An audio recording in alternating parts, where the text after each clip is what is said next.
Alright guys, so today we're talking about savings and budgeting. Now, I'd like to start this video on the premise of the ideology that if you're aiming at nothing, you're going to shoot nothing. You have got to have a very definitive plan. Set a realistic goal. It's a wonderful job we're in. I mean, think of it like this. In the previous video, I posted what seemed like a yearly income for a person who is into this gig, and we landed at 2.5 for the year. A couple of things to consider.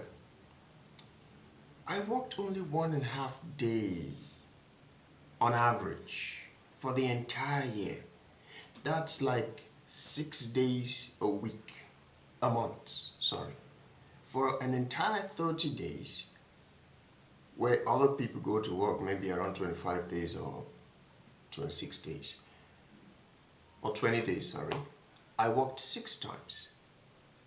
And beyond that, in a year, it was around, let's say 72 days out of 365 days. And that still gave me something around 2.5 after the year. It's a good job. It's a good gig. Okay, however you want to paint it, it is a good gig. But if you don't have a realistic goal, you are going to fall short. It's going to come to you, or unfold for you as though it's just a very pointless, energy draining kind of work. I talked about having a system. It is very important that you have a system. Beyond the system, have savings. But even better, have a budget. So the budget is really where the crooks or the nooks of everything lies. You can save, yes, but this is why people save today and tomorrow they use it up. Absence of budgeting. You don't have a budget. That's why you save today. Tomorrow something comes and takes away the saving. You save tomorrow for rainy day, and then the rainy day comes today. Budgeting is missing. Is what is missing in your formula. Let me break that down for you. This is what budgeting looks like. You work in a week, yeah? And for every one of those weeks, there is some amount of money that comes in. The number one step to every efficient form of budgeting is to account for every one kobo. Every single kobo, every single amount that comes in must be accounted for. Even 50 naira or 800, which one? I think 50 naira now should be the least, because I don't know if anything sells for 20 or 10 naira anymore. To the last drop of it. You don't just go around and say, Madam, give me Zobo. Zobo, how much? 200. No, now take this one. Give me Zobo. Don't do that. If it's not in the budget, then you can't afford it. That's what it means. If it's not in the budget, you can't afford it. Look, different people have different categories. Now, one person may have in their household, maybe they are married, so there are maybe like 5 in the household. Another person is like 3 in the household. Another person is just maybe 2 persons. Some persons are just themselves. Making the budgeting even much more smoother, the lesser the amount of people that have to be catered for. A very practical example is this. Now, in the house of, let's say 2, right? In the house of 2 people now, you are the sole breadwinner. Your job, your Uber gig is the sole, source of the income. Every week, certain money comes in, okay? Now, from that money, you have to be able to remove a particular amount that will basically sort you out for the entire week. This is an instance for a person now who wants to, let's say, sort out feeding week by week. You'll be able to sort out yourself for the entire week, but you have to be very precise as to the amount of money. You have to calculate all of the food items that you need for that week. You have to calculate including POS charges, including little things like, oh, I want to buy something of 100 naira, let's say sugar, you want to buy sugar, or you want to buy, I don't know, the little things that cost 50 naira, 100 naira, so negligible amount. You must include those things in your budget. Even the transportation it will take for whoever is going to go buy that thing must be included in the budget. You'd be surprised how much transportation costs can really change up the total amount that you're supposed to use. Let's say you calculated something like 40,000, or let's say 38,000. Before you calculate transportation, you realize that you're already almost in 40,000. This is why every single detail must be included.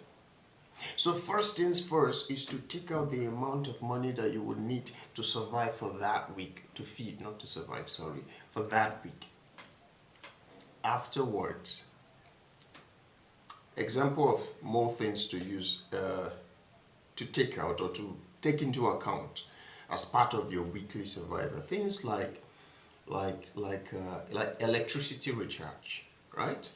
You stay in an area where you use electricity, obviously you have to know how much it is that you need to, how much unit you need to buy, or how much you need to spend for the entire week. Okay? Data. You go online, you browse, you go online, you work with data, right? You need to know the amount of, don't do that thing where they do 2 days data. That's not very it's not very practical. Okay, some people even go as like they do a month, some do 2 months, 3 months. That's even better. But I'm calculating based on a person who does it weekly specifically. So the data amount has a weekly amount. If you want to recharge for light, you should try and calculate how much you need to be enough for the week. After you've calculated all these things and kept it in one side, whatever else is left, now let's do some budgeting with this. Okay? Is where the interesting part comes in. Let's do some budgeting with this. Now it's a question of what you're trying to save for. If you're a household that has babies, children who go to school, that means you have to budget for school fees. If you're a household that also cater for the needs of like an extended family or something, you have to have a budget for them. Practical example is this. Now I'm going to use a household that does not have babies. God, I really can't relate when it comes to, a household with babies, because, well, I don't have babies, so I don't really know the expenditures that goes into having babies. However, let's say 3 adults in a home, okay? Let's do a budget for them. 2 adults, let's do 2 adults in a home, okay? Let's do a budgeting for them. After we've taken out all the amount that will be needed for feeding, for data, and the general house need, after we've taken it out, now let's say we are left with 20,000 naira. Let's budget 20,000 naira. First things first, you want to keep a percentage for the maintenance of your vehicle. Very important. That's the money maker. That's the money bringer. It has to have its own dedicated amount. Let's say we take out 10% for car maintenance. That's our first 10%. Next thing, we want to have a life savings. It's important. Just have an amount of money that you never touch. Come what may, you just don't touch that money. Okay? The money saves you. It's the savior of the last resort. It doesn't save you early on. It's not the kind of money that you have in your account that you say, no, you have money. No, no, no, no. As a matter of fact, you are not even supposed to know how much is in your life savings. You're just supposed to keeping something small and negligible in there. So it doesn't even feel like there is something there. So I'll keep that at 5%. Life savings, 5%. Little, negligible, just keep it to the side. This is an instance, okay? Yours could be better, yours could be more. But that's our second thing. And the third thing, we want to keep an amount of money for emergencies. Some things are not planned, some things come up suddenly, some things you can never foresee. They just happen. Emergency fund is always necessary. Now, emergency is not defined. We can't always say for certain emergency will come up, but they will. So we don't want to put too much there, because if we put too much there, that means we are saying emergency must happen. If our budget goes right, emergency is not supposed to happen as frequently. Maybe once or twice a month. That's good. So we want to keep a little bit of money in emergency. Let it just keep building up. I'll still keep it at 5%. All right? Then, the next thing is our personal money. Remember I said we're dealing with two adults here. This personal money in fact, carries the most weight with it. Why? The most important thing about working is the reward that comes. This personal money is going to address that. So let's say it's a home of two people, maybe a husband and the wife, maybe two people. Okay? In your personal money, give Mrs. her own. Take your own. If Mrs. wants makeup brush from her personal money, if Mrs. says she wants a new phone, your personal money. If Mrs. say hair is due, nails undone, personal money. Not the budget, not me, your personal money. Okay? So therefore, if the money she has on her is not enough to buy some of the things that she wants to buy, then it's up to her to save it up until it gets to that point. She has to express or practice her own discipline for what she wants. So do you. Everybody has to practice their own discipline with their personal money. If Oga says he wants to drink one bottle, personal money. If Oga says he wants to hang out with friends, personal money. If Oga says he's feeling like drinking tea this night that is not a part of the food budget, personal money. If you feel like chopping azumangala, ishewu, whatever it is you're trying to do outside any budget, personal money. If your phone spoiled, it's your phone, personal money. However, if it's a kind of thing wherein you need the phone to function today, then you can go into the emergency fund and steal a little bit. Not steal, just take a little bit to complete the entire thing. That's the idea of emergency. For things that unforeseen circumstances, you take emergency fund to sort it out. Okay? Personal money, I'm going to keep it at 20%. So each person takes 10%. Onye bonus wiki. Right? And then next, I call this growth fund. Anyhow you want to see it, The best way to create wealth is with whatever it is you are into right now. It's not going to be a miracle. It's not going to be an inheritance. It's not going to be connect me to destiny helper, some weird thing like that comes up. There's going to be the growth fund.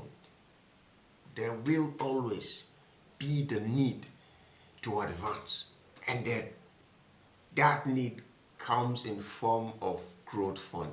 It has to happen with whatever it is you're doing, even if your salary is 30,000 naira. Okay, from there you have to plan a system that allows you to grow. Okay, if you want to expand, if you want to advance, there must always be a growth fund, and the growth fund gobs the most amount of money. And I'll bring that to 60%. So let us divide what seems like 20,000 naira. If I go to work, and I came back with pure profit of 50,000 naira, give or take, okay? And let's say out of the 50,000 naira, I brought out 30,000 naira for week expenditure. Let's say 20,000 naira went in for, not 20, let's say 25,000 went in for feeding and every other thing else. Everything feeding, 25,000. Okay. And then the remaining 5,000 went in for data recharge, maybe electricity payment.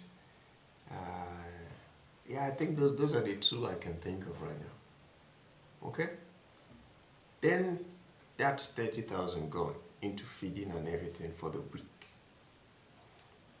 What is left is 20,000 to divide into our budgeted form of our budget. Car fund, which is 10%, is going to take 2,000 because 10% of 20,000 is 2,000. So we keep 2,000 inside car fund.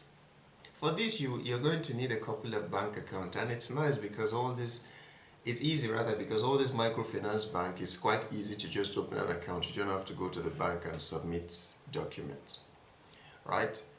Kuda, Paga, Opay, Money Points, now, a lot of them actually very easy to open.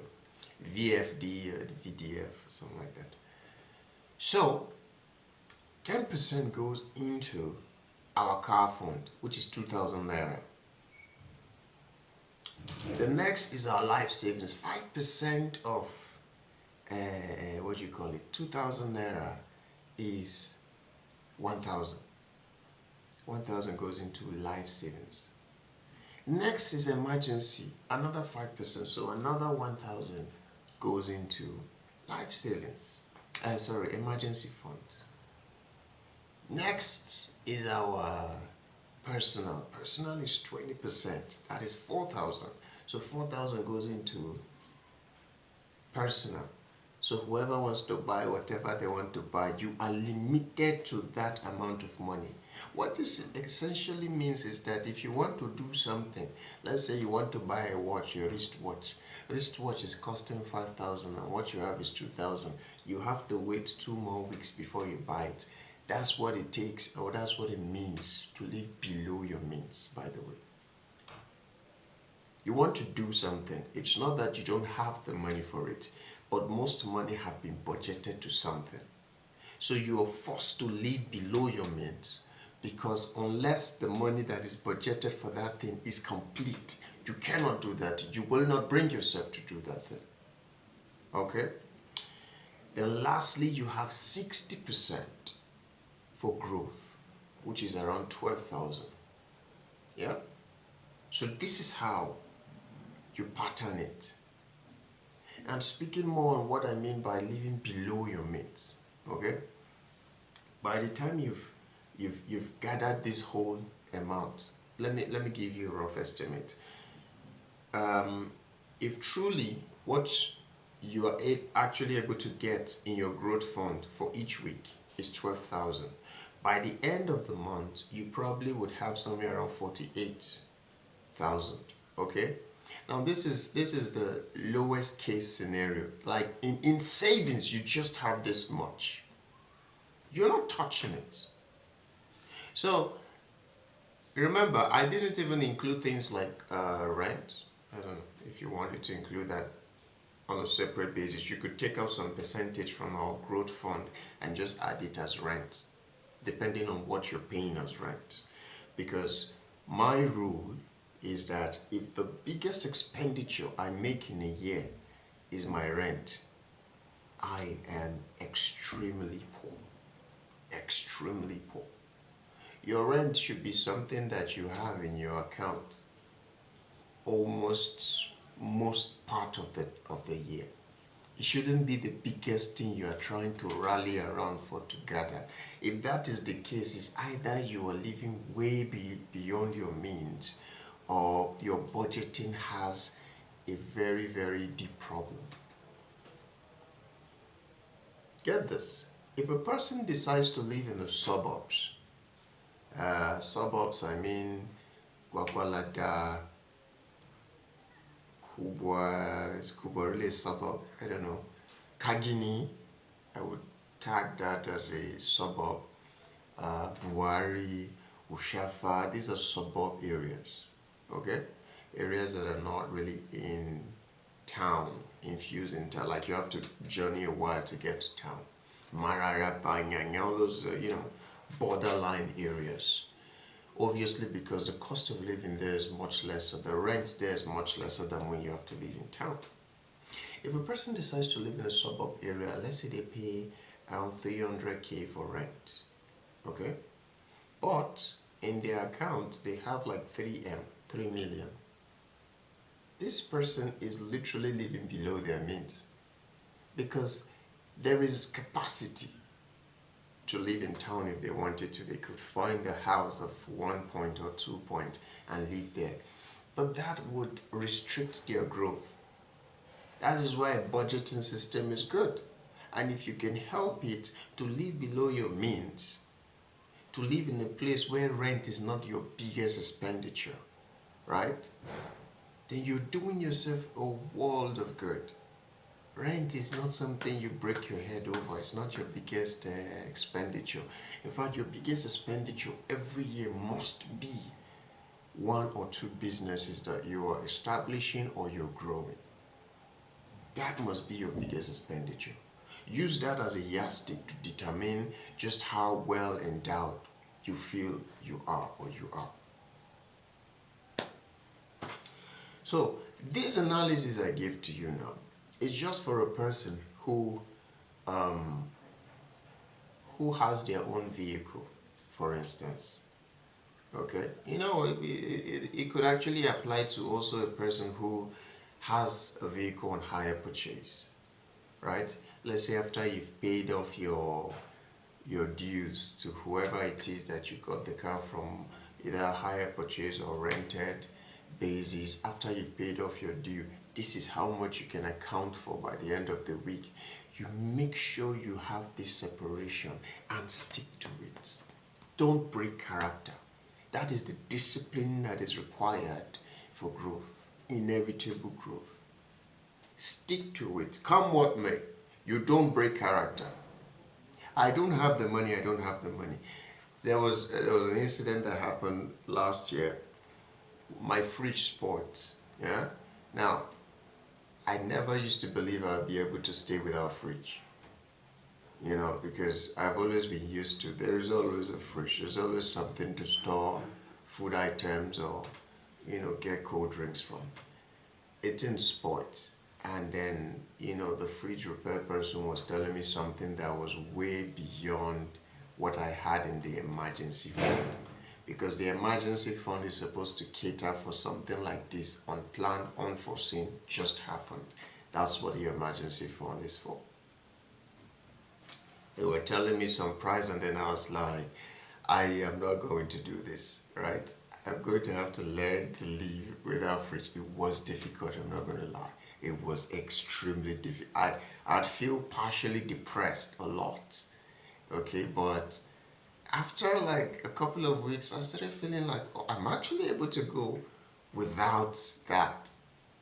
Do you understand? Because in my head, it felt like I can't do without this thing until the thing actually had to go, and then I had to exercise a discipline wherein I cannot bring myself to do this, otherwise I'll break my flow on my budgeting, plan or system.